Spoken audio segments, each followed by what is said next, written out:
We nominated you for all the things. All the things. Yeah. That's Holly. I mean, you did get nominated for.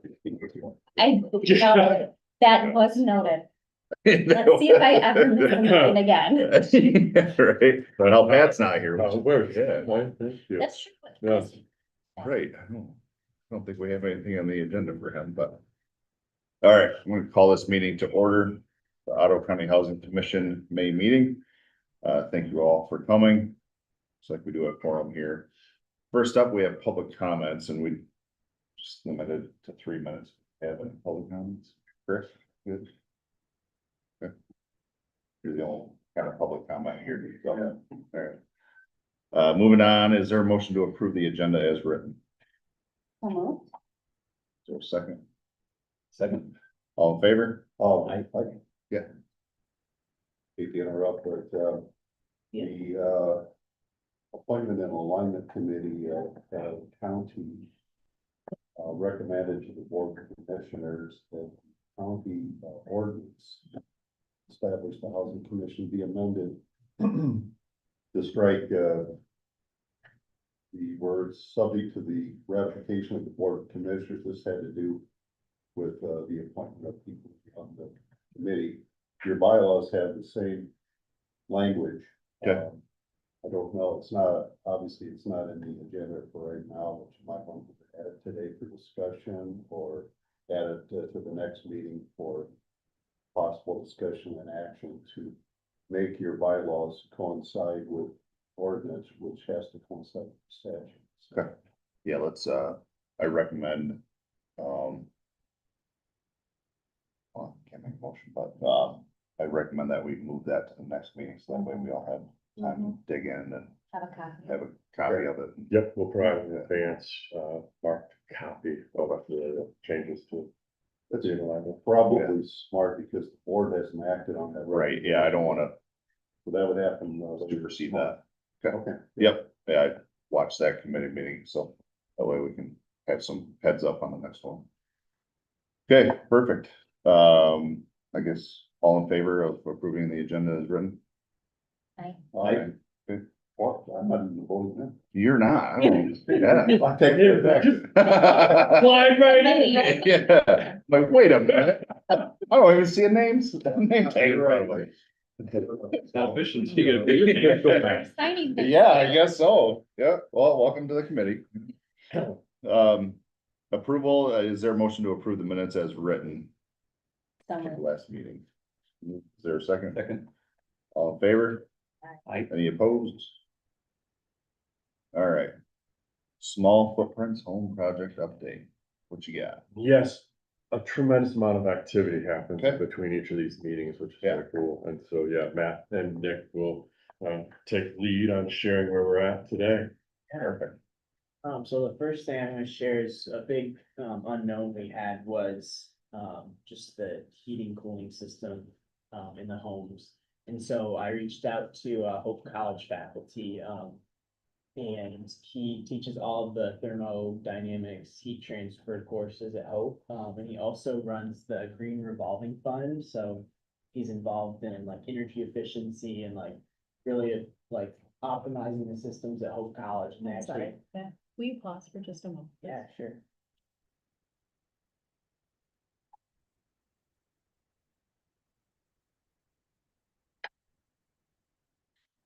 Great on top.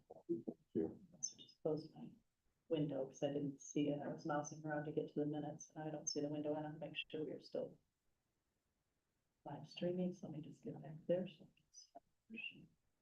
I apologize for the pause. We are good. So continue. Thank you. Great.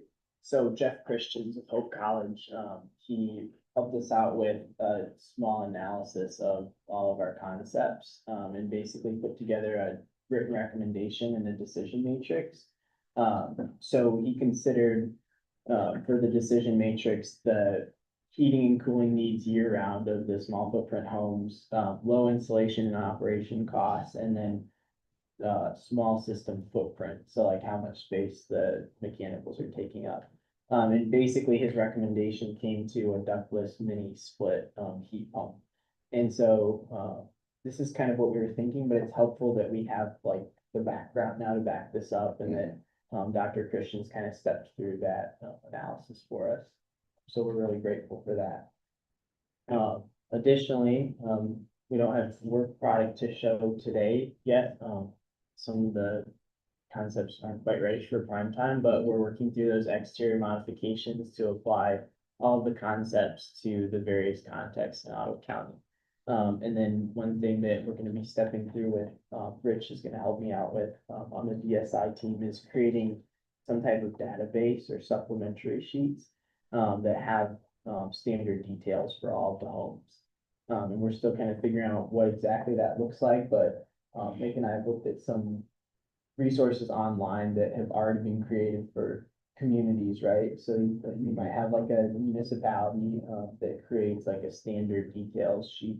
And it kind of has, architectural, designs for building elements that can be plugged and played and relate to the character of the place. So we're looking at whether that lives like online or in some, PDF package that we prepare. But that's something we're also, gonna be looking at next. We received a few more pricing numbers and those have been plugged into the costing spreadsheets. So that's just something we're continuing to work through as we get feedback on that. And then today we also have more renderings from Katie Crothers to share, on our second and third concepts. So this is concept two, Katie put together in, the similar form we've seen before, the dollhouse view. And in this version, yeah, if you wanna go to the next one, Katie did a really nice job of tying the interiors to the design intent. So we had this, intentional moment here where you walk in the front door, this is the view from the front door, and there's a vista all the way to the back into this lighting fixture over the corner booth. And so Katie's done a really great job of, through these finishes, kind of visualizing those design intentions.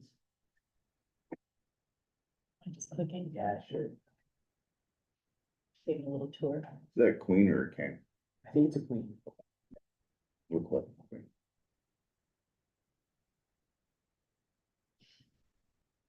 And then we move to, concept three. And we decided to show the second bedroom in this concept as a nursery, so that a young family can envision themselves living there, a single parent. So this would be the primary, and then we showed that as a nursery. Yeah. So at this point, we have interior renderings, so visualization of all of the interiors for all the concepts, and I think Katie's even willing to update the first one for us, we pulled that out a little bit. And before, when Katie made the rendering, I think it became apparent to us like how cramped some of that living space felt, so it'll be nice to revisit that with her and we'll see what that looks like pulled out on the interior. Yeah, I think these renderings are so beautiful, and these just came in this week for these middle sizes, and it makes me wonder if we should curate a selection of them and kind of put them out to the public in That's exactly my thought too. kind of a more serious way.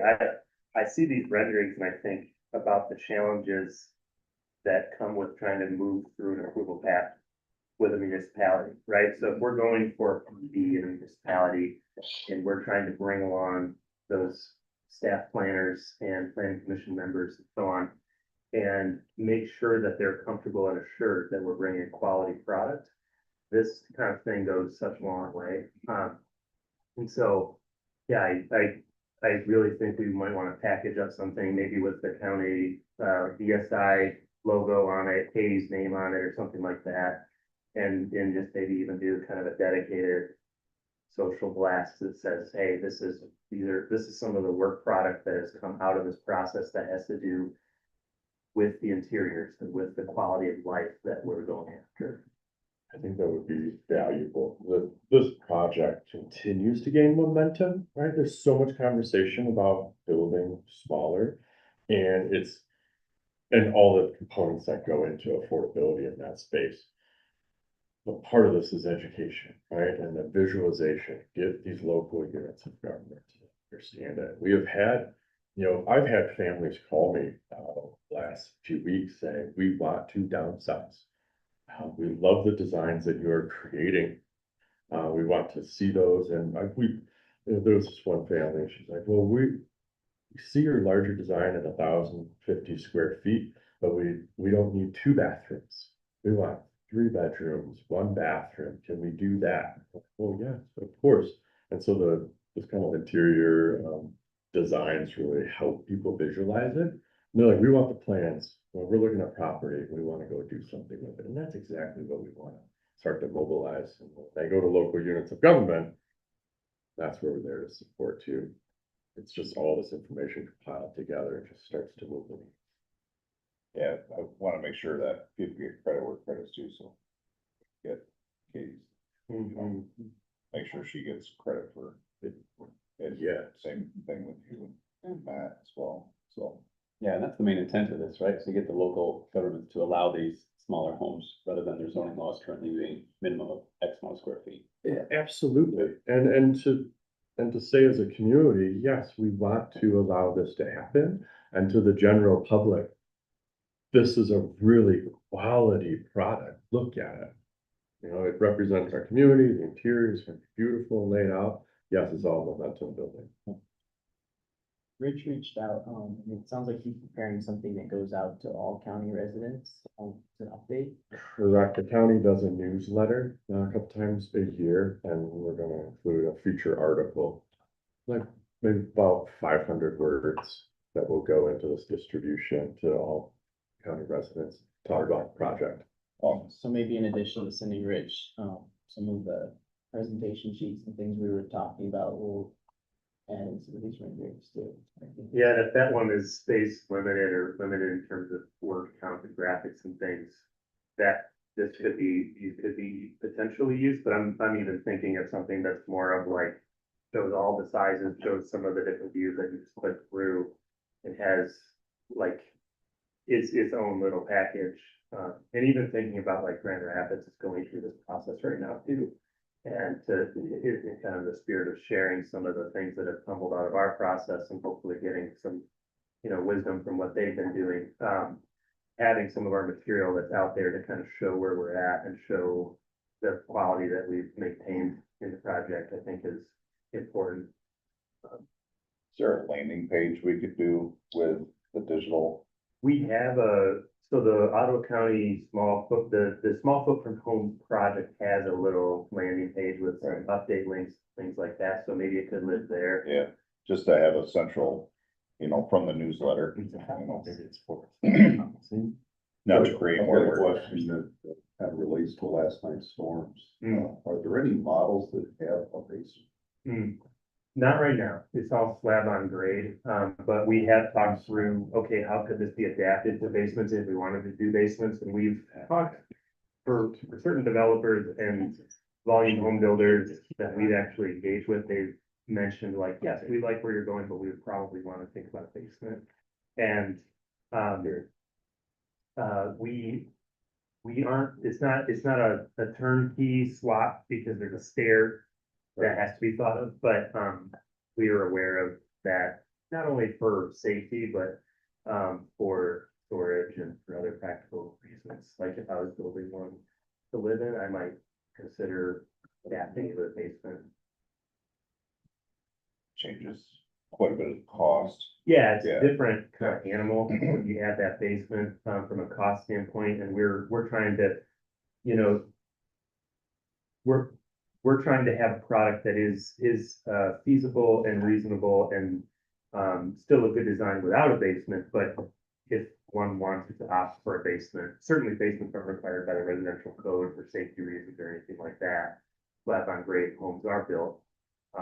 Given that there's storms. It's out of appearance of manufactured, but more I don't substantial. The residential code has within it, slab on grade and other kinds of shallow foundation solutions, and those, maybe there's an appearance issue in some people's minds, but just because it doesn't have a basement doesn't automatically pigeonhole it into this is some kind of mobile home.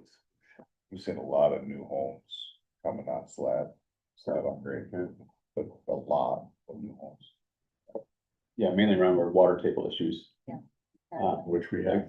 Like, groundwater being so close, you either build it up and haul in 10, 20, $40,000 of fill sand, or you do a slab on grade.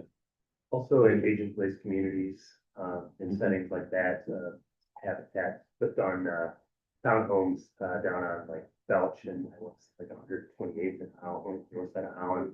And those are slab on grade, attached townhomes for, Zero people who are barrier. living with special needs, yeah.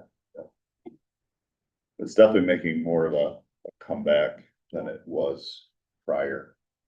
Even 5 years ago, you didn't see a whole lot of slab on grade, but. Now you're seeing a lot more of it. To your point about safety though, Ron, too, we have a lot of interior bathrooms that don't have windows. So that's a consideration, and then also, if you're considering these in a community, we've definitely talked about, tool shed, right? Yeah. So if you're worried about, a community where cost is one of the most important factors, then you look at a community building that's shared by everyone that might have a storm shelter or something.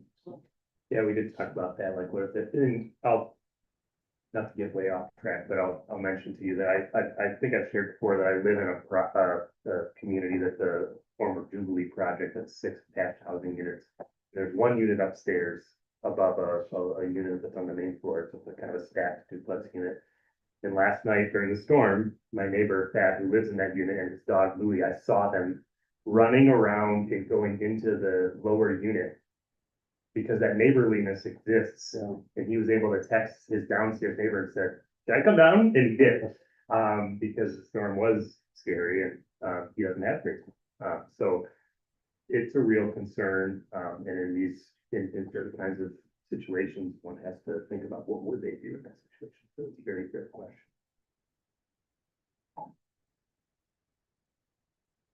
Do you have any higher level things to share on progress? Yeah, so I will also mention, without getting into too many nitty gritty details, that Paul, Matt, and myself met with a nonprofit based in the Holland-Zeeland area last month regarding a site in, I'll say, the city of Holland. And the meeting was with the nonprofit as well as the site owner and the owner's real estate agent. And we were able to have a really good discussion about the project and the suitability of the site for maybe 7 or 8 small footprint homes that would be clustered around the existing building that's on the site. And that building would be used for maybe housing plus some mixed use kind of stuff.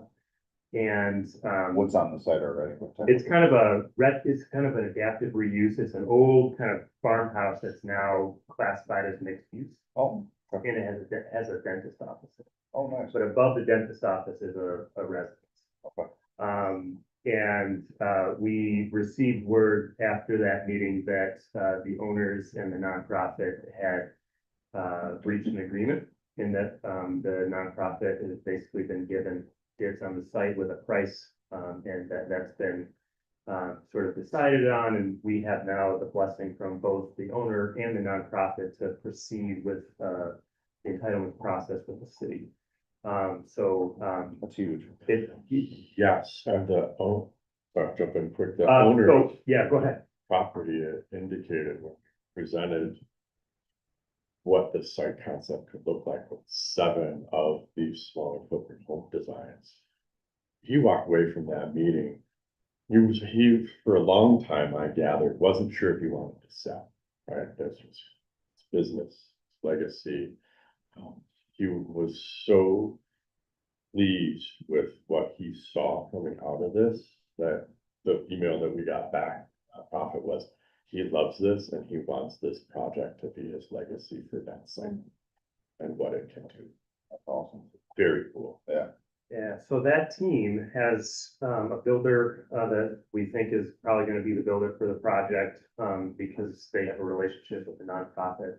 And a lot of good kind of allies within the Holland area that we intend to kind of bring in.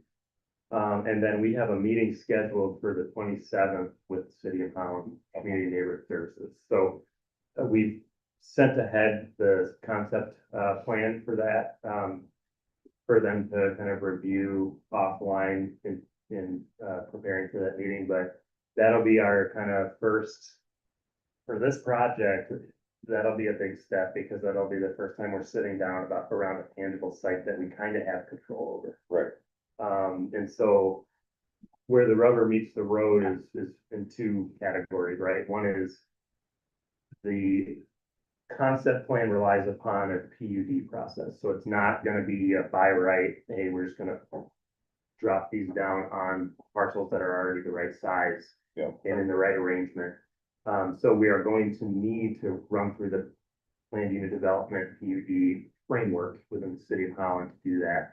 And we think we have a reasonable candidate for the PUD, but that's, you know, something that they have to also agree with and see. But then the other one is the finances, right? So when we look at the full picture of what it's gonna cost to do either one unit or in this case, 7 units. One big unanswered question is how do we deal with utilities and tapping into sewer and water? And how can we be in collaboration with city's engineering department? This is a struggle that Jubilee, I know for a fact, encountered when they did their cottage board at 16th and Central, because they had 6 units and they ended up having to pay for those taps 6 times. And even though it was, you know, if you did a 6-plex, you had 1. This is a property that already is plugged into the sewer and water through the main house. But how can we really exhaust all options before we just give up and say, okay, we'll just do 7 or 8 different taps? And so in one instance, we've taken our 2,000-foot units and we've plugged a garage in the middle and squeeze them together and call it a duplex. So that eliminates at least one. But can we do that a few more times throughout the site, or can we kind of break through this challenge that the city has encountered before and actually somehow figure out a way to keep it all in one, just based on engineering regs that we just don't know about. So we need to explore that with them, but that's a huge cost item, and we'd rather spend that money on the beauty of materials and those kinds of things than on a bunch of, you know, infrastructure things that you're never gonna see.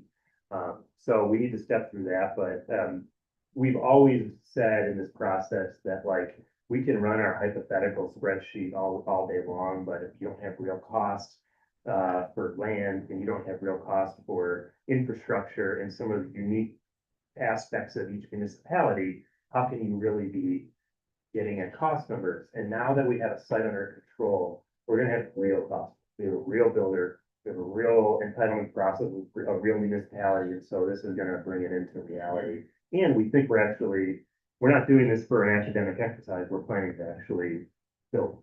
And it's ideal for a demonstration project. So we go up against these hurdles at the local government level. There's all these other factors that add cost. And we want to learn from that. And so how do we have really good discussions with city leadership, say, how can we make this more cost effective on connections from an infrastructure perspective? Those are lessons learned, and those are lessons that can be shared as we continue down the path. So yeah, I'm grateful for it. And it's this type of support from Housing Commission, community at large, that I anticipate opens the ears of local officials. Say, okay, how do we think about all of these elements to achieve affordability? The first step. Size. First step. Yeah, and this isn't a corner parcel, it's on a prominent corridor. So it lends itself to good demonstration opportunity. But the other thing I'm really excited about is I've gone into City Hall there before and stepped through PUD processes, and the City of Holland is honestly excellent when it comes to these processes and how they work with developers. But it's a new experience to step into that process with the county at your side. So I was able to, you know, send the concept plan and say, this is coming out of Ottawa County and the Housing Commission and the Department of Strategic Impact. And the Department of Strategic Impact is going to be at this meeting with us. And that's totally a different deal than just kind of saying, yes, I'm a, you know, for-profit builder that wants to break the mold and try something that we may or may not be comfortable with. The fact that it's coming out of a project that's been careful I think gives us a pretty good advantage for going to. Nick, regarding the utility, the sewer connections, I assume one of the engineer's concerns is just the total amount of volume coming through that, especially during Through that peak line. times. Yeah, Yeah, as everyone's showering in the morning or showering at night. Wonder if you could have like a communal storage tank that everything would feed into, and that pump just cycles everything out at a constant rate. So it's not like you're have an influx of material coming through a sewer where it just slowly builds up and then slowly drains it down. I'm sure it smooths out those spikes. Mhm. Yeah, that's a Yeah. great, Instead of having 7 different extra sewer taps that you gotta maybe dig up the road or do something and yes. utilize one, so. Oh, thanks for that. Yeah, that comment. I mean, we'll be sure to, kind of exhaust those options with them because, Yeah, getting creative with that, cause they'll see it and go, well, we need 7 sewer taps. Well, why? well, Volume thing. Okay, well, let's work around that volume thing. right. Or if it's we were recently involved in a project that had 5 dwelling units plus some commercial, right? So a little mixed use building. That's a comparable volume to 7 small footprint homes in a small community group. And so, but that only has 1 tap. So is it just a matter, could that existing tap just be retrofit for the cost, the same engineering cost and tariff cost as doing it 7 times or whatever too? Yeah. But I love that idea. Thinking of ways to have that storage tank. Yeah. Things out. Yeah, if it works, the cost. When is that meeting with the city? The 27th. Or something? Yeah. And that's a staff meeting, so it's a kind of gather around the table and talk about kind of No public. it's not really a public hearing type of meeting, but PUD does require robust public hearings. Right. And so there would be opportunities, I don't know if this is where you were going, but there would be opportunities within planning commission meetings as well as city council meetings for Ottawa County Housing Commission members to make public comment on behalf of the project. And, one commission member to another saying, like, this is where we think, this is where we've been, and this is why we think this project is a suitable candidate for trying this out. The way PUD works, there's also, PUD requires a open workshop where the city sends notices to people within a certain radius of the site, and they're invited to a workshop to share feedback and thoughts, and things like that. And the burden is placed on the developer to host that workshop and kind of demonstrate that it's been completed.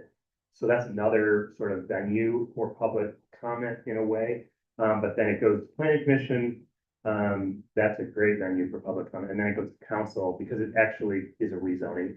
And so council has to read it twice to get the rezoning to happen. And so that's a kind of I think it also goes to the newspaper.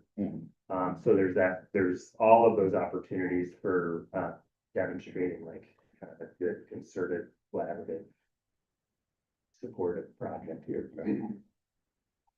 Yeah, And we will that's, keep you posted on that, because that'll be like, I don't know if you guys have stepped through PUD processes, but I'm thinking 4 to 8 to 12 months, of stepping through all of that, depending on how it goes. And so as we clear those milestones or encounter them, we're gonna kind of need all hands on deck, I believe, but it's also gonna be very exciting for the project. So we'll be very eager and interested in keeping you posted on it. yeah, that's where I was going with that. Okay. That's where we could assist. and- That's where the power of the county doing this Right. is gonna go up, right? And be demonstrated, I think. Yes, Are they requiring it to be a PUD or would like a site condo work for that space? that's all. I think we're based on the PUD language, everything that I've read within the ordinance, it just seems like our site lends itself so well to PUD. We've got 3 parcels with 2 different zoning. And so we are intending to kind of mash all 3 parcels together and then demonstrate how the concept plan does its best to live up to the intents of the zoning of both the zoning districts that are currently being affected. And to me, I see that as PUD, but we could look at site condo. There's a mixed use aspect of it as well. But yeah, we could look at site condo as well. That's a quicker process. little bit, yeah, a little bit, typically. Yeah, my only wondering there is, site condo might be more of a easier process if it was allowed by right. Or if it was more closely allowed by right because it was like a higher density residential kind of zone district to begin with. So you could do like, oh yeah, this is already in future land use plan and zoning thought of as a place where we would put condos or housing. And in this case, it's neighborhood mixed use, which is an interesting kind of almost like boutique zone district or like street corners where we want to like activate it with some shops and things like that. But then also medium density residential where you can by right do things, you know, modest things like potentially a site condo, you can do duplexes by right. But because we're combining them and we're not, our concept plan kind of needs to blur those property lines with regard to side yard setbacks and things like that, in number of buildings on a parcel. There's just some complexity there that probably steers us towards PUD, but maybe site condo. And that's another good thing to make sure we've studied up on before we. Especially if we're trying to do community, what Clint had said about the holding tank and, you know, having, that just blends into a second condo, just makes more sense. It also goes to the, use of the nonprofit. So how does ownership look moving forward? And in this particular case, probably all controlled by one owner forever. Okay. So, the water and sewer thing, you know, could relate to that as well. But yeah, we'll need to look into that. So the one owner is going to own all. Yes. So it's This not, would be the nonprofit. okay, so it won't be the true concept of individual, No. right, okay. I say that with some certainty, but not 100%, right? Because it could be that as we go through fundraising and all of that, it turns out that, oh, these two units are gonna be broken off and these are gonna be privately owned, you know, missionally oriented households that just wanna live there and be a part of it. And yes, they do have a parcel line or a site condo but right now it's, you know, I think if PUD allows for both scenarios, it could be a single owner or a group of owners. So, yeah, we've got to. But you're absolutely right. Ultimately, for sale units, individual buyers, but this allows us to go through that, like, demonstration project, figure out the pricing, costing, this whole mechanism, community support for it. Yeah, and Something tangible to walk through. we've been kind of going around with recently and saying in conversations with municipalities that we are 100% pursuing the zoning reform that you mentioned. But we're not gonna only wait for zoning reform, we're gonna try to have some PUDs in the hopper simultaneously for those demonstration projects. Because we think that they are going to help the zoning reform. So it's both and. Yeah, So you have, you know, landscaping more or less without specifically dividing the property into. In this case, Individual yes. lots. In this case, yeah, think of like a cottage court type of situation. With an existing building that's kind of holding part of the court, and then we've got fire apparatus needs to be able to turn around, so the cottage court is kind of shaped in a certain way because of that, but it still, you know, could be a great public space that's got some green and shared landscaping, and then there'd be a dumpster. So it's not a garbage truck that has to come through and do 8 bins and recycle cartons, but it's one dumpster in the parking zone. So it'd be a shared, it wouldn't be an HOA probably, but it'd be a, nonprofit version of managing landscape and common areas. devil's advocate, just because from a public standpoint, they'll be concerned about having just one owner. Again, because that's not originally the intent, so we can head off that type of comment, or at least have something to say, hey, it's like what you had said, Nick. We have to start somewhere, this is where we're gonna start, and this is where ultimately we'd like to end up. Yes, But this is so we can have a tangible product to actually walk through and say, it can be done. So, Yeah, very valid, astute observation, and then we get to that point of a public release on where we are in the project, definitely explain that thought process.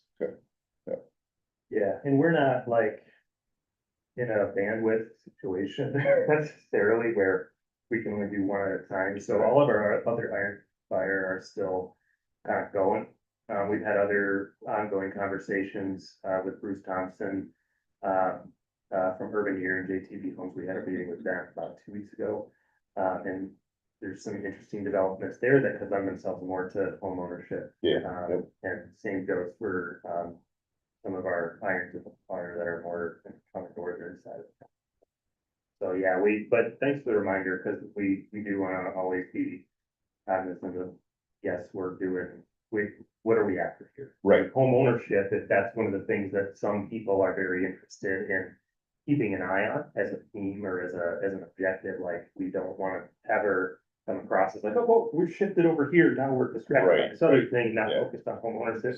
Because yes, we are absolutely open to business when it comes to home ownership projects. right, we don't wanna lose momentum in that space. So I agree. It's really needed. It's awesome, it's exciting. Yeah, so that's the big one. Yeah. Is that we're actually got a site under I control. would say that's pretty big. Even if it's a handshake deal, we feel pretty good about it. Right.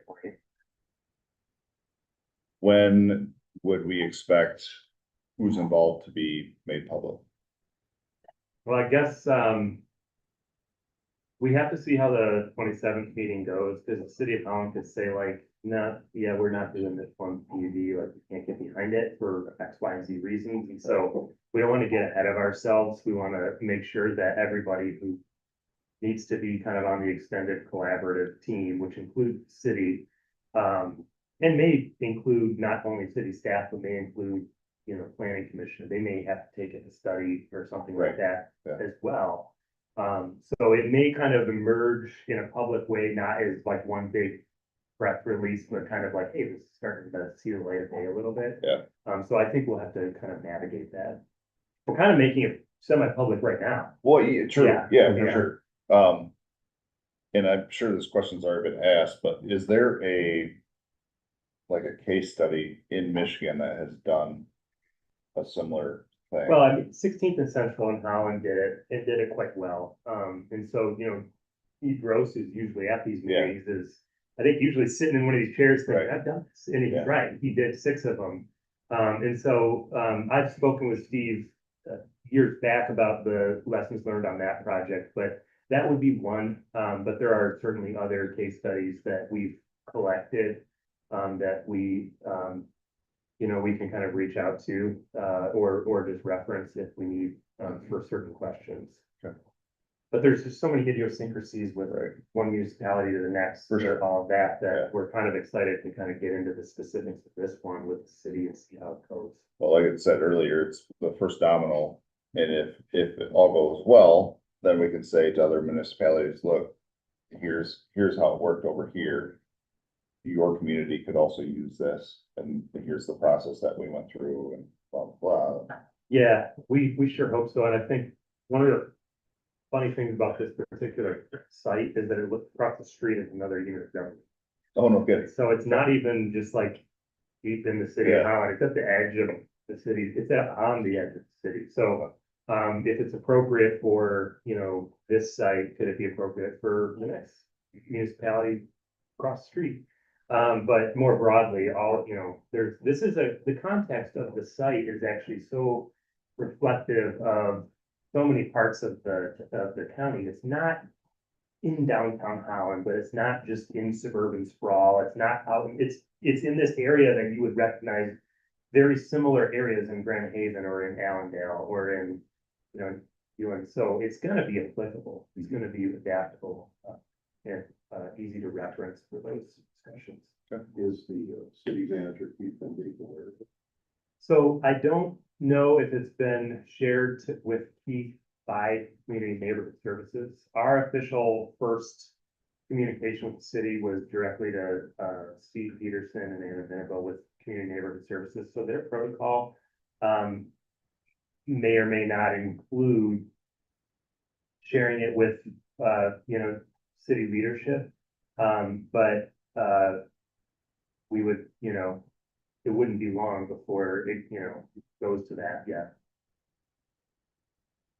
I was just thinking, if he was convinced that it made sense to be an advocate, I would definitely consider this for planning. Yeah, Along. I would agree with that, our sense, The opposite position, then you're in a lot of trouble. yeah. We, We'd have some good conversations. we, Yeah, the we city can work is, them over a little bit. Yeah.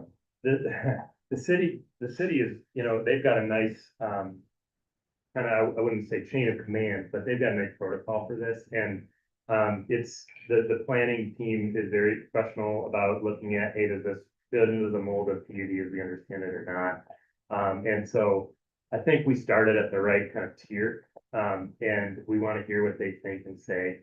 And they may have feedback that's like stuff we haven't even considered, so we need to kind of, we're in that very early stage.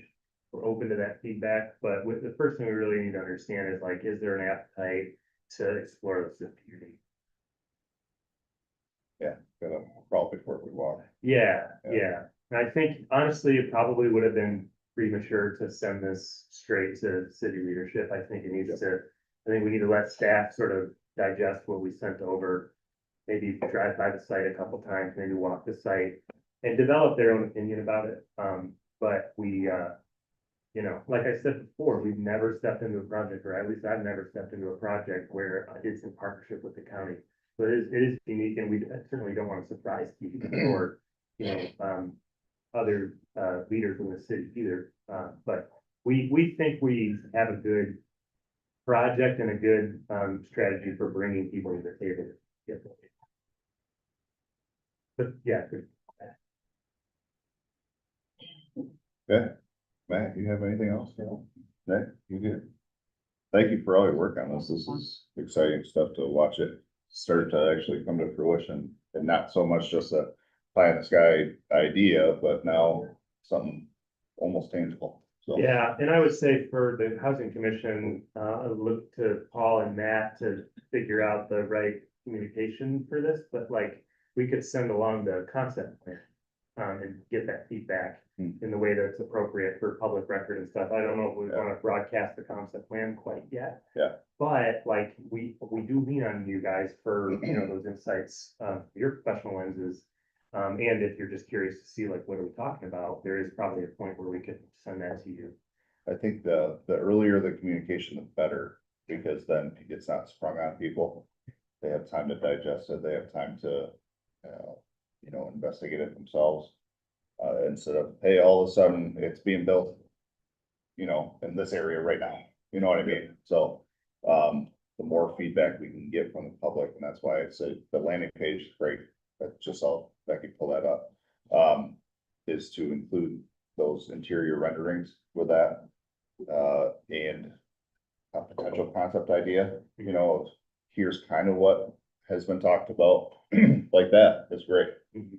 That's like cottage court kind of. feel, Yeah, right? it's not gonna look very different than that, to be honest. Right. It's gonna be kind of adapted to. Yeah, to the topography of Yeah. the land. Got it, yeah. Yeah, so those are key. And then I would say for the, press release and stuff like that is to direct everyone to that. So that way everyone's getting all the same information. Hmm. Like I'll talk to people on Facebook when an article pops up or whatever and talk about housing commission. And a lot of it's just misconceptions because they don't have, what's all been gone through. Yeah. The amount of work That's a, relative to this potential real project, I think that's a really good reminder too, because the nature of the PUD process requires things to go public within the city's documents. Right. So we would want the county's landing page to say exactly the same thing Right. as the city's documents that are, broadcast and in public agenda packets and stuff like that. But we also, and this, but we have to remember that the real owner and nonprofit developer, their fate relies on this process going well too, so it has to kind of come out when they're comfortable with those For things sure. too. Yeah.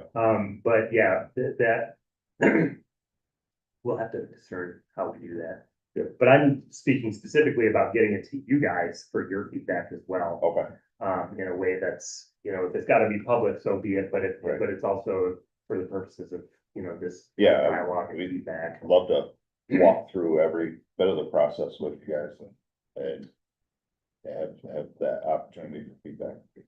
Well, the county has a communication department, I think you thought come up with the newsletter and that, but also there's a guy named Scott Bannon. Mm, Who does videos, Yep. gets a lot of hits.